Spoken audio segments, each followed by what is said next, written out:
is that you're actually saying that what we experience beyond our five senses, anything that we experience beyond the five senses can be called God, can be called power, or can be called yourself.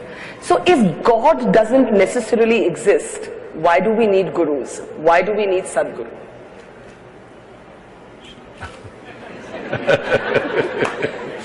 Is there my microphone? Okay, that's good.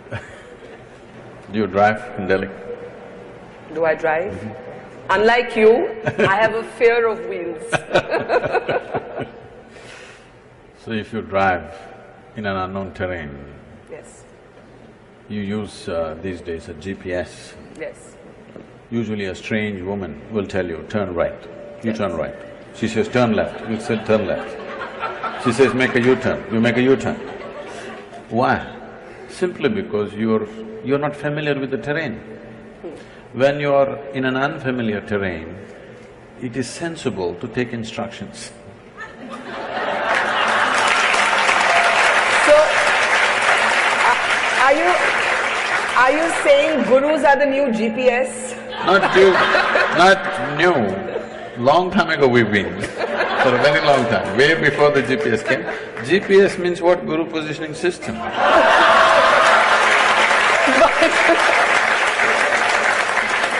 But you know, I have to say that while I don't drive, I've often sat in a car and heard that girl's voice on Google Maps, and often Google Maps does not give you the right advice. You can change it to your man's voice if you wish. This beginning of this conversation perhaps underlines that you are atypical. You are atypical of what we imagine gurus to be. We expect people who don't crack jokes. We expect people who don't have a zest for life. Somehow all of our spirituality has traditionally been centered around giving up, around abstinence of some kind, abstaining from pleasures, from denying creature comforts. Why do you believe that the material can coexist with the spiritual? It's not that I believe, it's only because you have a body, which is your physicality. You have a life within. If you did not have a body, if you're disembodied, I'm not going to talk to you. Yes. Because with disembodied beings, you don't have conversations, okay? I know people… People do talk to ghosts. People are trying to do that these days. Yes. Because they're not in talking terms with the living. They choose the dead. Because you can make the dead speak whatever you want. The living will speak what they want. It's a big problem. It's a very serious problem in a conversation, because I will say what I want to say. But if I was dead, you can make me say whatever you want to say. But can because you can do both sides of the conversation. But if your philosophy, or you hate the word philosophy, I know, if your technology of inner engineering, and we'll talk more about that in just a moment, is available to all of us to, in a sense, find strength within ourselves, Sadhguru, then does that mean that the atheist and the agnostic and the skeptic can also embrace spirituality? Is inner engineering only for those who believe, or is it for anyone who asks questions? The previous question is a loaded one, still not answered fully. Yes, I know, I haven't given up on it yet. Coming to this, see, you're putting atheists and agnostics and skeptics together. It's a wrong classification. Atheists and thieves are together, they're one kind. Because they both have certainty. Both believe something that they do not know. Both are not sincere enough to admit that they do not know. Yes. This is the biggest problem. The biggest problem in the world is people are still not straight enough to come to a place, what I know, what I do not know, I do not know.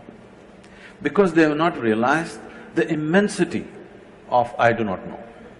I do not know is the basis of longing to know and seeking to know and the possibility of knowing.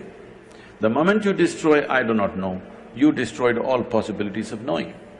So this is atheism and this is theism. They're not different. They're in the same boat, they pretend to be different. One believes positively, another believes negatively, but they both believe something that they do not know. One person, a well-known person in the country who goes about claiming he's an atheist all the time, one day comes up to me, somebody just introduces me first time. I say, Namaste. He says, do you know I believe there is no God? I said, I don't even believe that. Do you mean Javed Akhtar? I'm not… No, that was a good imitation, so I guess it wasn't difficult. I'm not taking names, I'm saying, the thing is, you also believe something, you don't seem to understand that. Yes. The most important thing is to come to this place of being utterly straight and sincere with life. What I know, what I do not know, I do not know. If you come to this much, if you closely pay attention to everything around you, you will see with all this scientific exploration, we do not know even a single atom in its entirety, that's a fact. So what is it that you know, Sadhguru? Why are millions of people your devotees? Because you just said that honesty is about… They don't claim that they're my devotees. What do they say then? Huh? What do they say then? Usually they claim they're meditators, volunteers and stuff. Okay, volunteers then. But there must be something they think that you know, because you just said that life is actually about admitting what you don't know. The corollary to that is there are things that you do know. We do know we are sitting at the Habitat Center Amphitheatre at this moment in Delhi. That we know. What beyond this, Sadhguru, do you know and what do you not know? I've asked you like in the question of more existence now. What do I know? I don't know anything except this one. I know this piece of life from its origin to its ultimate. Everything that I need to know about this life, I know. And I see every other life is actually the same thing if you look deep enough. So in that context, because today modern science is coming to this, there is a theory which is evolving, which is called as constructional theory. What they're beginning to say is, whether it's an amoeba or a grasshopper or a earthworm or a bird or an animal or an elephant or you or me, or the whole cosmos, the fundamental design is same. It is only a question of complexities and sophistication of the same design. So this is something always the yogic science has been saying, that if you know anda, you know pindanda, if you know the atomic, you know the cosmic. Because the fundamental design is same, it's only a question of complexity and sophistication of what's happening. So fundamentally, if you know this piece of life, you know everything by inference. But when you say this piece of life, do you mean yourself? Do you mean this moment? What do you mean by this piece of life? You are a piece of life, aren't you? Are you life or are you media? Are they mutually exclusive? No, because people have mediums, that's why I'm saying. I would hope I'm a flesh and blood person, unless somebody knows better. Flesh and blood you gathered. Yes. Isn't it? Yes. What you call as my flesh and blood, you slowly gathered over a period of time. If this much accumulation of flesh and blood, this much impressions have to be gathered, there must be something more fundamental, isn't it? Do you think of yourself as a yogi, a mystic, or a guru? I have not wasted time thinking about myself. What would you rather be thinking of? I don't think usually. Really. For me, this whole thing, because of the type of very mediocre education that's being delivered today, we have raised thought to heaven, unfortunately. Thought is a simple thing. I know this is against everything that you believe in, because you're also a believer. No. Believer in thought. Yeah, I believe in being able to ask questions, that's what I do for a living. Oh. So I must believe that it is possible to ask questions. You ask questions for a living, my life is full of questions. Now the thing is, what you call as thought is coming from the limited data that you have gathered from the experience of your life. Every person is the same thing. How much ever we have gathered, it's still too small compared to the size of this cosmos and the way the phenomena of life is happening. From this limited data, you can recycle things and generate thought. Or in other words, nothing new ever happens. Same permutations and combinations of the same thing will go on forever. The essence of what we're teaching in the name of engineering is to engineer yourself in such a way, every moment of your life is a new possibility. If it has to become a new possibility, what is needed is perception. When I say perception, people think opinions. No, I'm talking about perception, as you see here, similarly enhancing your perception so that you perceive life. Right now when we say thought, emotion, we are talking about expressing life. Expression is not so important. Once in a way, we can express. But perceiving it is important because this phenomena is too fantastic. It's not a small thing. The greatest phenomena that's happening here is life itself. So, if you want to know this phenomena, the only way you can know, the only doorway for you to know life is yourself. See, right now, can you see me? Yes. I can. Can you use a finger and point out where I am? Oh, you're wrong. You know, I'm a mystic from South India. Now this light is falling upon me, reflecting, going through your lenses, inverted image in the retina, you know the whole story. Where do you see me now? Still in the same place. No. I do. You see me the way I'm projected in the firmament of your mind. You cannot see me here in the very nature of your visual apparatus. Where do you hear me right now? Within yourself. Where have you seen the whole world? Within yourself. Now if there is a grasshopper here, he doesn't see me the way you see me, he sees me differently. He sees the whole world differently. Now you can think, oh, he's no good. This is the fundamental problem. That we think his perception is no good. No, no, his perception is very good for his survival. Your perception is very good for your survival, but it's not good enough to know the nature of life. So now, what do I know means, I have enhanced my perception the way it is important to know the nature of life, not just for survival. But if inner engineering as a spiritual technology is something that works, I ask you again, why do we need gurus? Because that means the answers are within us. You're speaking so much language. Did you learn A, B, C, D, all those things? I think so. Do you remember when you were 4 years of age, that damn A, how complicated it was? Yes. There's two versions to it. You had to write it 100 times to get the damn A. Today you can close your eyes and write. So it doesn't matter how simple something is, without a certain guidance, could you have picked up ABC, I'm asking? No. Similarly, when something new you have to approach, if you don't have the right kind of guidance, you won't pick it up. Tell us a little bit about yourself. Your story is well chronicled, but what is of interest to people is that you started off as… I haven't read that book, I know, I hope she's written nice things about it. She's written a very brilliant… Arundhati Subramanian has written a very brilliant book. No, she's brilliant, but what's she written about me?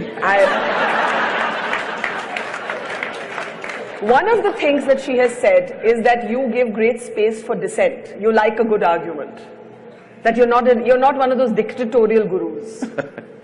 I don't know where is a dictatorial guru. I think most people have not met a guru, they've just seen calendar images and made conclusions. I don't think they've met any genuine guru. There are a whole lot of people who should have been temple priests who are good entrepreneurs and they've become gurus today. That's different, okay? Temple priests No, I'm who saying… have become good entrepreneurs. No, I'm saying… It's just another way of saying they're charlatans. That's a strong word. Maybe that's enterprise. I'm not an enterprise. So because I'm not an enterprise, I want everybody to ask whatever the damn question they have. It doesn't matter how ridiculous or how intelligent, how nonsensical it is, it doesn't matter. If the question means something to you, it means something to me. It doesn't matter how brilliant it is, if it doesn't mean anything to you, I'm not willing to listen to it. But you're saying that many people who are positioning themselves as gurus are really only elevating themselves and fooling people. I didn't say okay, that. I'm saying that. I'm saying… The thing is, there is a vacuum, somebody is trying to fill it. Yes, and Sadhguru, you have Are been… they qualified to be that? questionable thing. But a very genuine concern, and you have been on some of my television programs where we have spoken about this, is whether God men are often con men. And how does this lady here know the difference between who's a God man and who's a con man, and is a human being capable of being a God man? Do you think of yourself as a God man? Why are you underestimating that lady?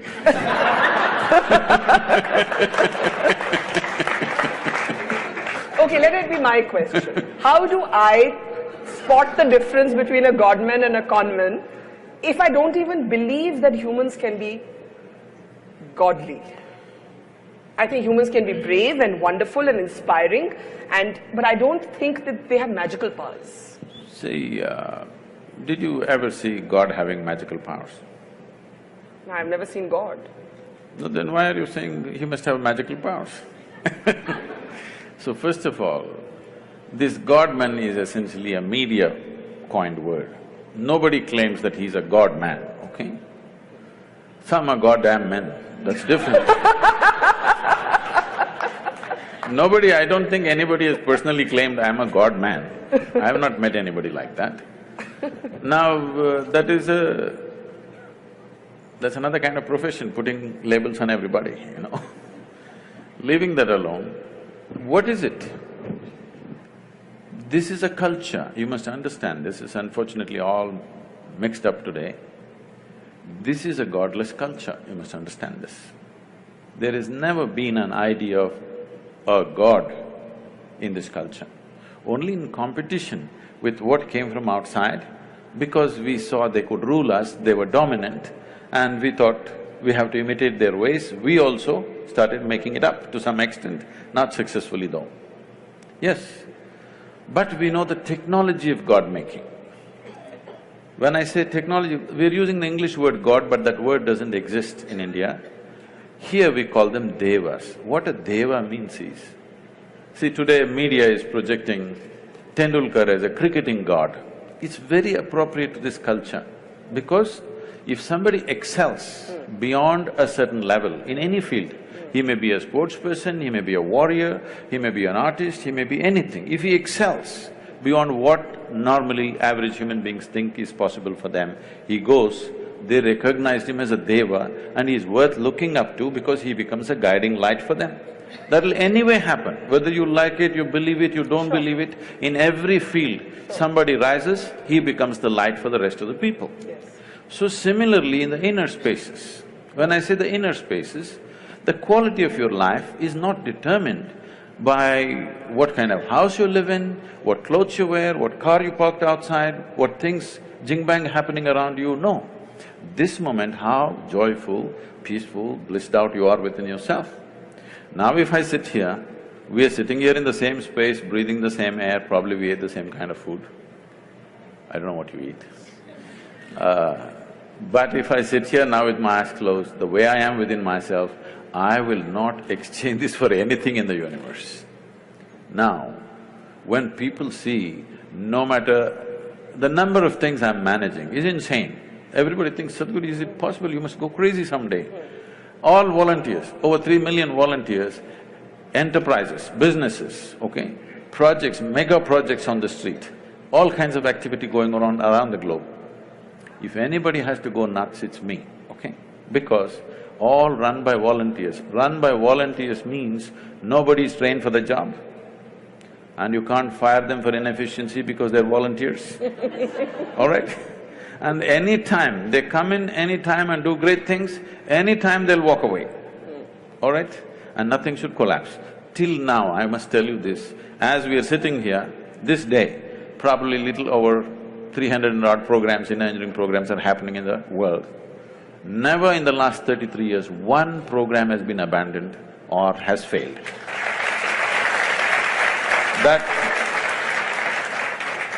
That takes enormous management. But nobody will ever see me getting angry or miserable or tensed out or stressed out. You've never lost your temper? You want me to know? Do I look like I'm incapable of that? It's not that. It's not that I'm incapable of anger. It's just that I've never given that privilege to anybody. I have not given this privilege to anybody, they can make me happy, they can make me unhappy, they can make me angry, they can make me miserable. No, I kept these privileges to myself. So, people, you were talking about miracles or whatever, people ask me, Sadhguru, everybody in every ashram, miracles are happening. You are beating all the miracles down. If we say something happened, you make us look like fools. No miracle. I say, what, you want me to pull a pigeon out of my pocket? If I pull a pigeon… There are no, gurus who claim to do that, who have been challenged by rationalists. I'll come to this. If I pull a pigeon out of my pocket, I have a shitty pocket. And you have a bird. What are you going to do with this? You come to me, I will show you the miracle. I have thousands of people who are working 7 days a week, 16 to 18 days, 18 hours every day. In the last 2, 5, 10 years, not a single moment of irritation, agitation, anger in their life. This is a miracle. This is a miracle we want to manifest. You don't want a miracle? I agree, this is a miracle. Yes. And not that pigeon. Do you have a pigeon in your pocket? I told you, I don't like a shitty pocket. Now, you were 13, in Arundhati's book I read that you were 13 when you first quite accidentally discovered yoga. You were children playing at the bottom of a well. That's what the book says. Tell us, how did you discover yoga? Oh. I told that because that's how it happened to me. I said that to her, I don't know how she's written, I have not read it. I said that to her because I want people to understand the nature of the universe is, even if you do for the wrong reasons, you do the right thing, still it works. If you do the wrong thing, even for the right reasons, it still doesn't work. People need to understand this, because the whole world has invested on goodness. The goddamn goodness is killing the world. There are too many good people, and these good people are the biggest problem. It's always a good Indian who wants to fight a good Pakistani, good Hindu wants to fight a good Muslim, good American wants to fight with just about anybody. The more good you are, the more fighting you are. The more good you think you are, because goodness is always in comparison. Don't forget the good journalists who promote these fighting every day on channels. Because your goodness comes by comparing yourself to somebody. If you were alone on this planet, you wouldn't know whether you're good or bad. What we need on this planet is sensible human beings. Little more sense we could do with, isn't it, for sure, in every aspect of life. Engineering essentially means you could have built this structure whichever way you want, but you will have to keep looking up when it's going to crash on your head. Engineering means you put it up in a sensible manner, the way it stays, without anxiety about it. Similarly, inner engineering means you engineer yourself in such a way, you can go through the process of life without being anxious about your suffering. What will happen to me? There's no such thing because you engineer yourself well. Whatever the hell happens around you, within yourself, you are the same thing. So every time I launch one mega project, you'll say, Sadhguru, if it doesn't work, if it doesn't work, what? If it doesn't work, what? If everything that I'm doing, if nothing works, I will still die blissfully. This is guaranteed. I want to make sure it's guaranteed for every human being so that they can live their life without the fear of suffering. Right now, instead of seeing how suffering should go, people are busy romanticizing suffering. The moment you romanticize suffering, it's very clear, you are not interested in human well-being. You like drama. You've often spoke about how economic leaders are going to be the future of the world. You've been interacting with CEOs. It's rare to find a spiritual guru who's also quite openly capitalistic. Are you a capitalist? What is that? Who believes that wealth creation is for the greater good of people and society. See, a whole lot of people are attached to poverty right now. Because without poor people, without hungry people, they cannot survive. I'm not one of those. I want to see that 600 million people in this country are postponing their dinner tonight. but we are postponing major decisions on the parliament every day. All right? I'm not a part of that. I want things to happen because I know what it means to postpone a dinner. I don't want that to happen to people. Children are postponing their dinner tonight. Probably 100 million children in this country have postponed their dinner to tomorrow, and that's not a joke. So, these jokers who identify themselves with this or that are going on playing their joke on the people every day. So, capitalism is an ancient word, it no more exists. We are talking about a market economy. When only a few families had access to capital, it was capitalism. It is no more capitalism. And if you have a good idea and you know how to execute it, there is capital for everyone, all right? So, we have tried communism, it's a wonderful idea, but that must happen willingly. If you enforce it, it's the ugliest thing. We have seen it, we have seen a major demo on the planet, most ugly things happen, you try to enforce it. Karl Marx might have known a lot about economy. When I was 15, I was all gung-ho about Engels and Karl Marx and stuff. But he did not understand human nature. I realized that when I was 13, 14, I was all fired up, reading up all the communist literature from Russia. But by the time I was 16, I realized these people don't understand what is human aspiration.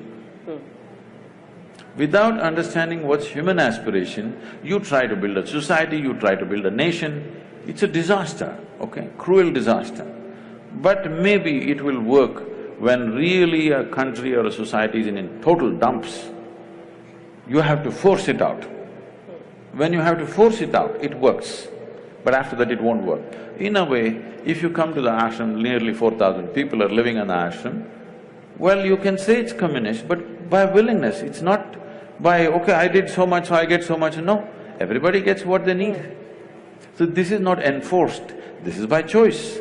If by choice you're willing to share, how fantastic it is. But I have nothing, you have something, I want you to share, how ugly it is. What is it with Sadhguru and motorcycles? These days I'm on 4 wheels. But you haven't given up your love for bikes, or have you? It's just that when I started, trekking in the jungles when I was 10, 11. I would be gone. If I had 10 rupees in my pocket, I would organize my food and I'm gone with this little note in the house. I can imagine my parents… I always wished I shouldn't have a boy, ever. Girls can run away too on bikes. They run later.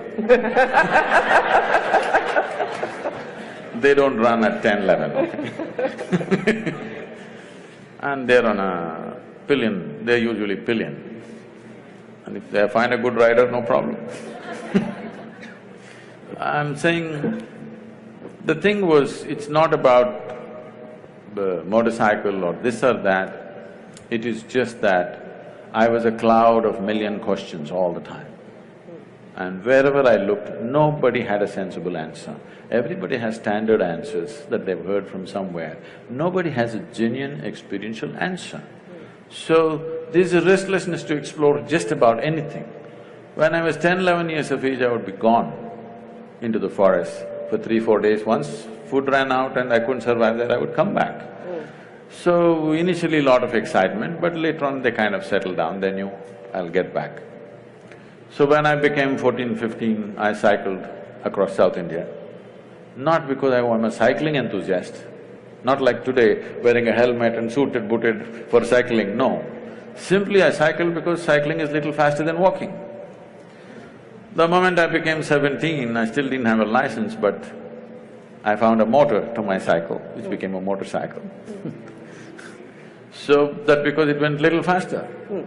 It supported my restlessness to know something, I didn't even know what the hell it is. I didn't know what I was looking for, but I had questions about anything I looked at. Everything in the universe looked like a question mark to me. But the question about the motorcycle is really to ask whether the motorcycle, the Land Rover or Land Cruiser, which one is it now? Land Rover, Land Cruiser, I'm not sure. But whatever, the four wheels, the helicopter. I think you once said somewhere that that whether if it moves on land, water or air, I like it. This is not… One thing is I like anything that works, and machines work. Yeah. Yeah. The more efficiently work, the better they are. And why it's important is, after all, what is the quality of an individual human being? How smoothly and how efficiently your body, mind and everything functions is the quality of a human being, isn't it? So machines always excited me, whether it's a bicycle or motorcycle or because of, lack of the necessary, probably the fitness that I was at that time. I crisscrossed India on the motorcycle. Today it would be hard, so you get into something a little more comfortable. But while that makes you a very interesting character to observe, did you ever worry that you'd be labelled or dubbed a rich person's guru? This is the Sadhguru who flies his own planes, who likes his BMW, who likes his game of golf, who likes having a little frisbee match on the Let's come to that. See, the thing is, I wouldn't mind. I even sometimes I ride a bullock cart. Nobody reports that. I love to handle the bulls, and I still drive them sometimes. But now I want to have a conversation with you. This afternoon till 2 o'clock, I was in Jodhpur. Yes. I could have come by bullock cart or a camel cart. You had to wait for 5 days. I came on time, you must appreciate that. So it's about efficiency is what you're saying? Yes. So I personally learned to fly a helicopter, where I don't have the time for these things, but I somehow fit in this and learned, because 70% of our work is in rural India. I thought this little helicopter I could set the place on fire, because I'm half the time stuck, half my life I'm on the road stuck in some traffic, driving myself, all the time behind huge… Everywhere, there's no place in the country where there's no traffic jams. Believe me, even in rural India there are traffic jams.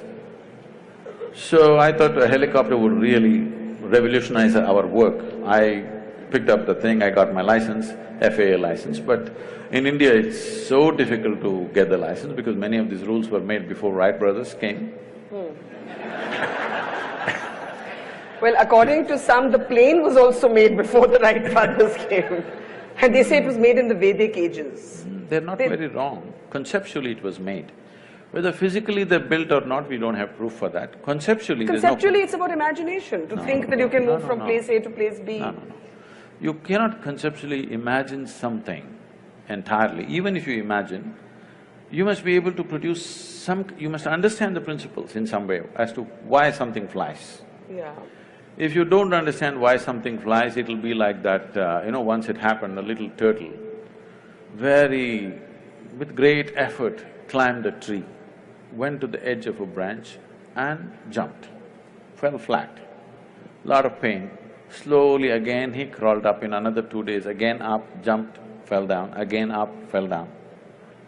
After a few days, 2 birds were sitting on the opposite tree. They were talking and they said, "I think it's time we tell him he's adopted." So I'm saying, what cannot fly, you cannot make it fly. Yes. People thought in detail as to what can fly, what cannot fly. Conceptually they thought, whether they built or not, we don't know. And it is an established fact, they calculate the speed of light. Some individual cannot calculate the speed of light just like that if there was no whole scientific culture around him. No individual will just drop from heaven and calculate the speed of light, okay? There must have been a scientific culture, otherwise it won't happen. But we need to understand, there is a difference between science and technology. But there's also a difference between science and mythology. Some things are just great stories, that doesn't mean they actually happened. See, for example, there are images or there are sketches which probably somewhere between 3,000 to 4,000 years ago were made, where it clearly shows a turtle and a round planet sitting on it and going around. Turtle is the best example, best analogy for a planetary movement, because a turtle cannot accelerate. Same speed, he just keeps going. So a round planet on a turtle is the best way to describe how a planet moves around. And the very word for geography in this country is Bhugol, which means it's a round planet. So it is not because of Galileo we know it's a round planet, we have always known. How do we know? We can't know just one scientific fact and not know the other aspects related to it. So this thing about anything Indian beating it down is because one thing is that culture has evolved because half the people, their brains are in Greenwich Mean Time. They've still not gotten out of the 1948, whatever happened. We struggled for independence, we came out, not just to send them out, but to be who we are. So that problem is still there. And now there are upstarts who claim all kinds of things. There has to be an even balance, not beating down this or pumping it up in an unrealistic way. But you cannot deny Indian mind has thought about things that nobody had thought about in those times. There is no question about that. But there is a distinction between science and technology. Science can evolve because of certain intelligence. Technology needs material, manifestation. Now we are trying to claim technology, which we should not. If we just focus on science, many things will be attributed to India for sure. We live in times when faith and spirituality have become very inflammable. Don't put them in the same basket. Okay, let's talk about faith first. We live in times when faith for certain has become a very inflammable, easily politicized conversation. If faith should have been personal today, it's not. Today you actually have decisions taken in the name of somebody's faith being injured. So, you mentioned food right now. I read somewhere that you said there's nothing religious about the act of food, just eat what you like. No, I Eat didn't say what's that. good for you? I said eat what's good for you. Okay, eat what's good for you. It's a very different thing. Okay, I correct myself. Eat what's good for you. But today we have a highly politicized conversation around banning beef in the name of faith. It's definitely not good for you to eat it. Beef or any meat? I'll come to that. Finish. Okay, so I'm offering that as one example of how I see a politicized conversation taking place around faith. How do you reconcile the faith of a large number of people with questions of individual liberty? I know I have read that you like books written by Salman Rushdie. We were the first country to ban him, again in the name of faith. How do we reconcile faith with individual liberty? See, it's always been said, faith moves mountains. Yes, but it freezes your mind. But the greatest crime you can do on this planet is to move a mountain. You should not move a mountain, it should be where it is. It is not just dropped from somewhere, it's grown because of various forces functioning in a particular way. Phenomenal activity has happened to build a mountain. You should never move a mountain. But people with frozen minds always want to move a mountain. Okay, having said that, when we say faith, it's an import for this culture. We have never had faith in this culture.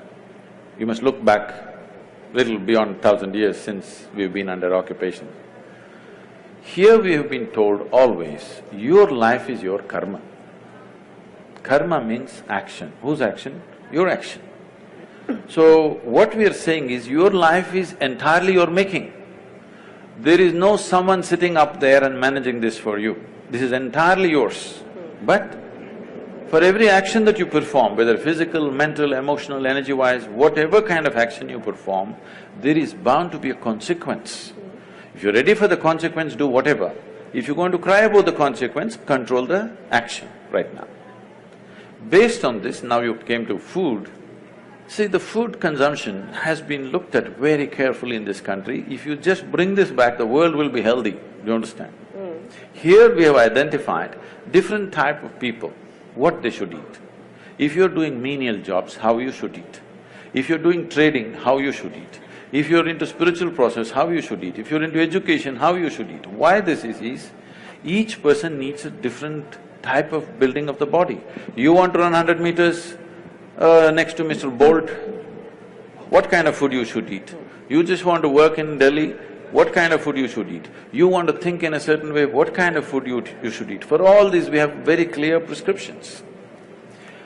Now, when it comes to food, what it means is, we are taking another life, whatever that is, it may be plant life, animal life, whatever. You're taking another life, ingesting it, and you have to make it your life. That's the whole thing. What is your life, what is that life, if you look at it? All life on this planet is coming from the earth. This body is also the same soil, this is also same soil. If there is an earthworm, that is also same soil. But see how it has become, how this has become, how that has become. If I give you… you like a mango or a banana? Mango. Mango. I know, you're ruling the state right now. Now, if you eat a mango, this mango becomes a woman in you. If I eat a mango, the same mango becomes a man in me. If a cow eats a mango, the same mango becomes a cow in the cow. Why is this happening? There is a certain information or software in you. Whatever you eat, it transforms it into a woman. If I eat, it transforms it into a man. If a cow eats, that becomes a cow. So, every life is happening the way it is happening because of a certain dimension of information, or in modern terminology, let's call it software. There is a certain software, which is an arrangement of information. Now, the idea is to eat as simple a software as possible. If you eat that kind of life, which is a very simple software, your ability to override that software and make it entirely a part of you is very good. As that software gets complex, more and more complex, your ability to integrate it goes down. So especially if it's a creature which has some sense of thought and emotion, if it has emotion, then you should not eat it. This is the understanding. An animal which has any emotion displays certain emotions, especially if it displays emotion which is near to human emotion, you should not eat it because it will not integrate itself, that animal nature will start manifesting itself. Or in other words, in India, today maybe in cities people do not know, you see in the villages, people have very intimate relationship with the cow. They have drunk the milk of that cow, their children are drinking the milk of that cow. There is a very deep relationship. If you do not know this, cow is one creature. If something happens to you and you are in some kind of grief or misery, you don't have to be near the cow. Wherever the cow is in your house, it'll start shedding tears for you. You know, I've seen this with my eyes, I couldn't believe. When somebody is dead in the house, what does the cow know? It is somewhere, simply tears flowing. So when it has such deep emotions, if you kill it, it's like killing a human being, it's murder or it's cannibalism. So because of that, this is not a faith thing, this is not a religious thing. We thought this is a fundamental sense. Why, when we are hungry, why can't I cut you up and eat you? What's wrong? What's wrong? But what you're saying should be about many more animals than just the cow. Yes, of course. And when it becomes about only the cow, then there is certainly a perception that it is a political decision or a religious decision. No, I'm not talking about whatever the laws. This is not about people getting up and saying it's cruel to be a meat eater. That would be a different argument. I'm not even talking about cruelty. Even cutting a plant is cruel, in my experience. But you have to do it. But if you're conscious of it, you will do it to the minimum possible extent, not do it wantonly. That's the whole thing. Now about this political ban about cow slaughter or whatever, this has many things. One thing is there is a sensitivity. Once you drink milk from the cow, she's like your mother. Killing your mother and eating her up is something people cannot digest in this country. Still 80% of the people belong to that category and they're hugely… there's a huge emotion, such an emotion which because they've always been made to be docile in a certain way, they have not violently reacted to it. But in some places, it has happened in villages and other places. There is already a beef ban in many villages just by a norm, not by any law, that you don't bring these kind of things into the village. I am not saying you must ban it or not ban it, I am saying the sensitivities of your population, without considering, you can't go do this blatantly. because it is growing, it's becoming a growing business. India is becoming a major exporter of beef. Yes. That's not right. Even if somebody ate something, it is up to them, it's their personal taste, whatever. But now you're promoting it and you're making it grow, there is serious concern, but our people don't express it. Our people don't go out on the street and not going to kill anybody because they killed a cow. So, ban is not what is needed, more education was needed rather than banning. But you haven't spoken to what happens when faith repeatedly seems to come into conflict with individual liberty. The banning of books. There were people killed in Paris because they were seen to have mocked, the Prophet Muhammad and so on. So where does this end? Where do we stop violence and politics in the name of religion? If you want that to stop, you must understand this. You're saying today, it's not today. In the last 2000 years, this is the history of the world. Continuously it's happening all over the world. Suicide bombers are a new phenomenon? Well, you've forgotten about the Crusades and the other things which have not been reported in history. Hundreds of millions of people have been killed in the name of God, all right? It's new to us here, but even here, thousands, hundreds and thousands have been slaughtered in northern part of India just because of the faith that they belong to when the invasions happened. Nobody writes about it because we never took the pen and wrote, somebody wrote history for us the way they like it. Because all history is sponsored by kings, they wrote the history the way they want and they said they're great emperors. But what they did was absolutely terrible. So you need to understand, faith is a new thing to us. When I say new, in this country which has 12,000–15,000 years of history behind us, 1,000 years is new for us. We've still not come to terms with it, we're still struggling with it. But struggling within ourselves, not creating a struggle on the street, because that's not our nature, because here always we've been drilled into us, whatever you do, there'll be a consequence for you. Even if you come back another life, it won't leave you, it'll come back to you. This has been told, this controls people, this is a tremendous technology, please understand this. And it's not simply a fake thing, it is a real thing. Everything that you think, feel, act, there is a consequence. Not because there is somebody thinking he must give you a reward or a punishment. It happens in your own chemistry. How do we keep faith, which you say is new to us, separate from politics? You have in the past, for example, I remember when Anna Hazare was launching his anti-corruption movement, you did come and applaud it, but you said that the Lokpal was not some magic wand. I remember you saying that. Do you believe that we are seeing a dangerous cocktail of faith and politics getting more and more mixed up? See, it is happening, I'm not saying no, but it's much less than ever before. Really? Yes. It seems to be much more than ever before. No, that's because of you. That's because if 10 people get beheaded in some remote part of Iraq, you make sure the blood spills into my sitting room because of that. Otherwise, you're sitting here now, today, let's say 1,000 years ago we were sitting here, 1,000 people got killed in Iraq. We will sit here peacefully thinking world is going really great, springtime, everything is nice. So, this is because the dissemination of information, if 10 people get killed somewhere, it's a huge thing because it comes into our sitting rooms, bedrooms, dining room, everywhere there's a television. So it pours into our homes, so it is happening. So this is good because even a small thing looks magnified now in people's experience. But this has been happening always, it's happening at its lowest level now. Here and there it spurts up, which need to be controlled for sure.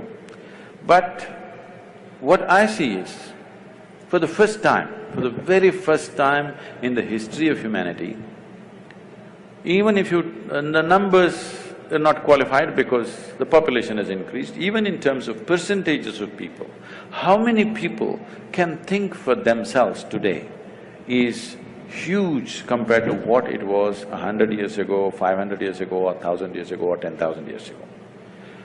All these centuries, there would be one man in the village who thinks for you, who reads for you, who writes for you. You just have to do what you have to do, simple things. Today everybody is able to think for himself or herself. Now, human intellect is blossoming. I do not say it is blossoming in the right direction, with the right sense, no. Insanely it is blossoming. It doesn't matter, insanity will happen for some time. People will come to their senses. When something is new, they'll go crazy. After some time, they'll come to senses. Once human intellect blossoms sufficiently on the planet, then this looking upward for well-being will not make sense, believe me. Right now, from looking upward, slowly the world is tilting. In pursuit of human well-being, people were looking heavenward. Still many are, that's different. But a whole lot of people have started looking outward. So if you look heavenward, hallucinations will happen, wars will happen. Because my heaven and your heaven different, you know. Yeah. None of the heavens have anything for women, you better know that. I'm definitely going to hell. Anyway… So you believe in heaven and hell? I was being facetious. I was being facetious. Let me finish this. I was being facetious. I don't know if there is That's somebody fine. up there. That is fine. Is it a force? No, I'm is it saying an energy? Is that this thing inside about looking heavenward is slowly going away, and in pursuit of well-being, people are looking outward. This is ripping the planet apart. Human pursuit of well-being is just destroying the planet. Now, the fundamentals of what we are transmitting, the fundamentals of this culture, which is essentially rooted in the yogic culture, what you call as Indian culture or Hindu culture, is essentially a pure yogic science. In the form of culture, it finds many colors and distortions, which is what you are seeing as a Hindu culture or Indian culture, whatever you want to call it. But they're not interchangeable terms. Why?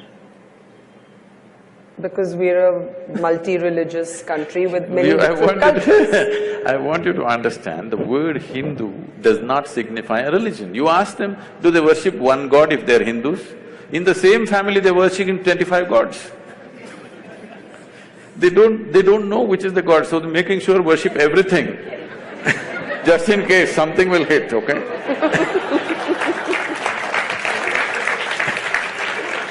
Now, the word Hindu means the land between Himalayas and Indusagara. This land, this subcontinent is Hindu. All people who are born here are considered Hindu because it's a geographical identity. I know there's a whole political issue, if I speak like this, they say, oh, he's Hindu. No, I mean, people will tell you you're echoing the RSS chief.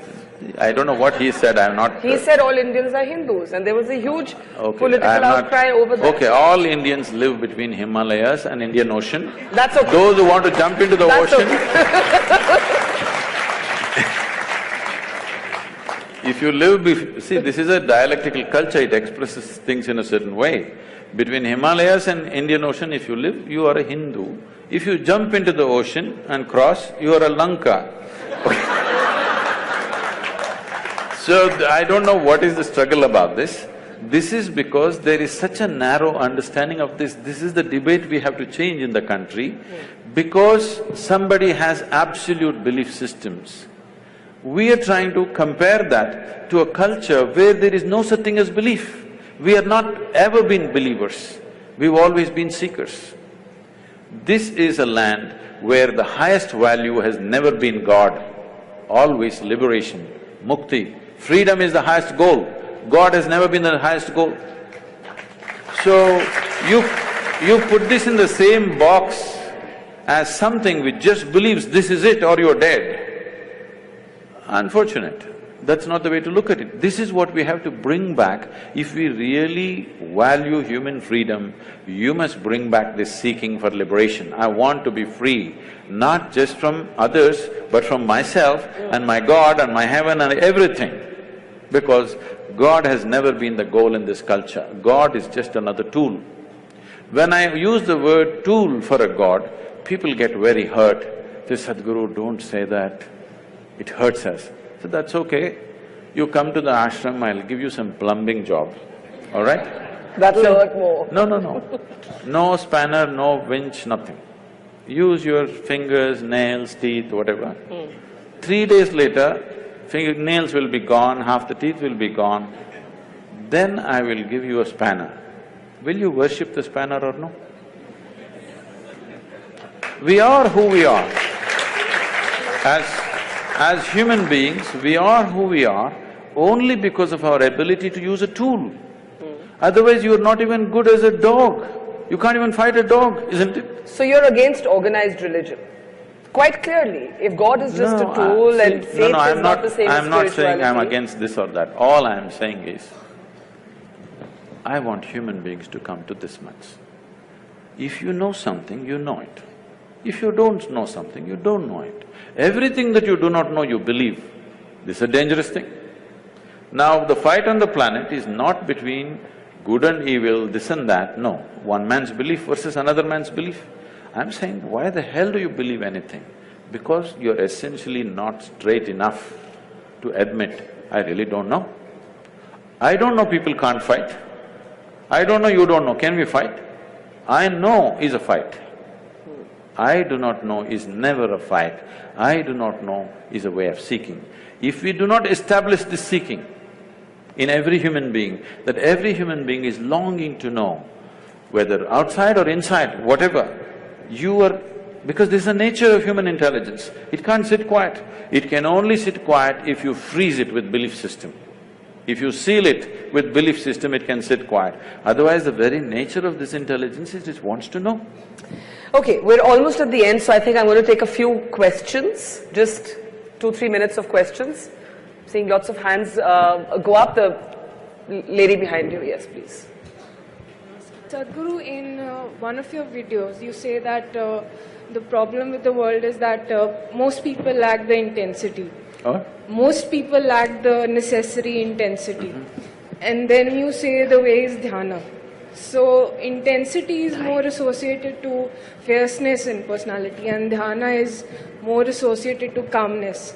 So they are somehow counterintuitive. Can you elaborate a little? People think peace means rest in peace. Because their idea of peace is death. Peace can be very intense. Peace can be tremendously intense because peace means the reverberations of life have become subtle and intense. Action means reverberations of life are not so subtle, it is at a certain level. So peace happens not because… peace may happen if somebody is dead, but to be alive and peaceful means you need to be highly intense state of energy, otherwise you can't be peaceful. The reason why most people who don't have any problems as such, after all, they're trying to earn a living, reproduce and bring up their children and die one day, just for that they're freaking, simply because of a lack of intensity. Because life is happening at a low ebb, naturally everything is a problem. If it rises a little bit, suddenly you have a little clearer view of everything. For this, you need a higher intensity of energy within you, and the yogic system is essentially focused towards that. Dhyana does not mean… no. Okay, let's take the next question, right here in the front row, yeah. What I get from Isha's philosophy, if I may say there is that you need to see internally, in your interiority. You need to fix it internally before fixing your external situations. But is it also not right? Is it also not very important to do the right thing externally? Just to make myself more clear, if I be more… No, I'm clear, I get the question. Why do I look so dumb? Let's say, if… I got it. Yeah, if somebody is born… I got the question.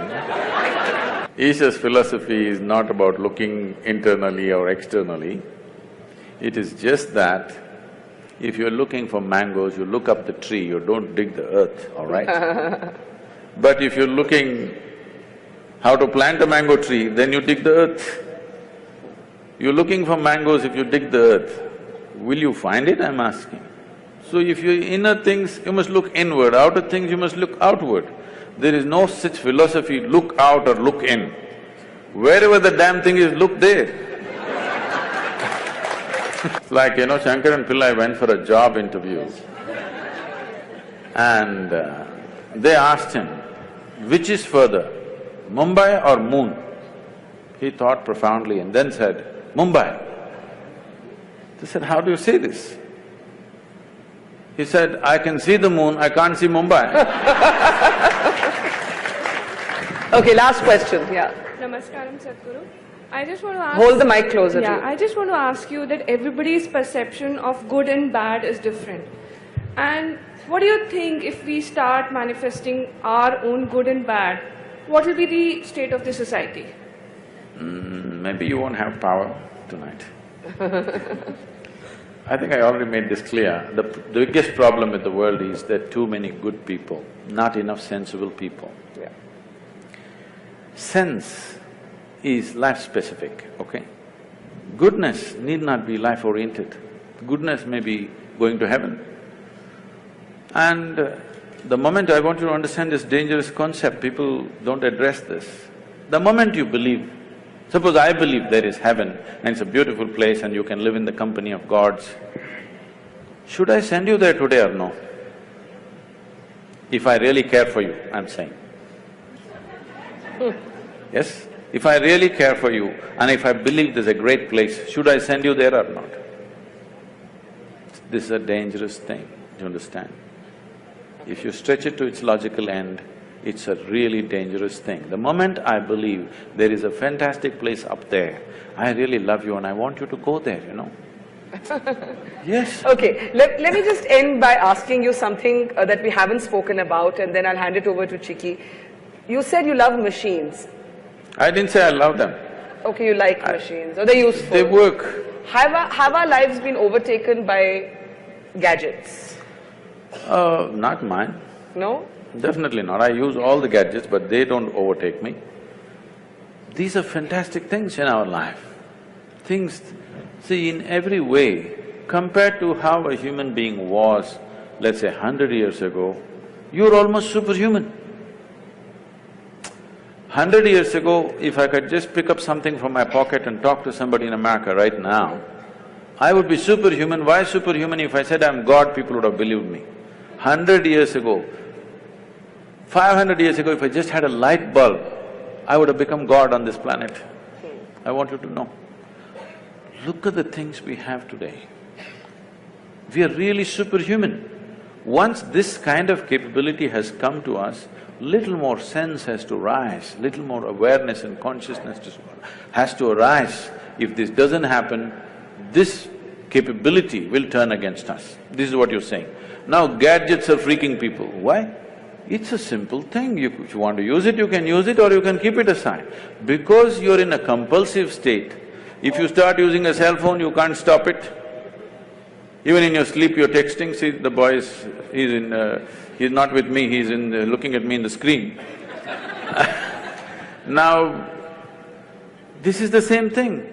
If food is good, if you start eating, you don't know when to stop. If you start drinking, you don't know when to stop. If you start doing something, you don't know when to stop. The same thing. It is not about the gadget, it is not about the food, it is just that there is not enough consciousness, there is compulsiveness. Everything is happening compulsively. Instead of addressing the root, you're trying to kill the gadget. Gadget is a fantastic thing. Every damn gadget has enhanced our life in a huge way, isn't it? Don't curse the gadgets. It is just that compulsiveness has to go.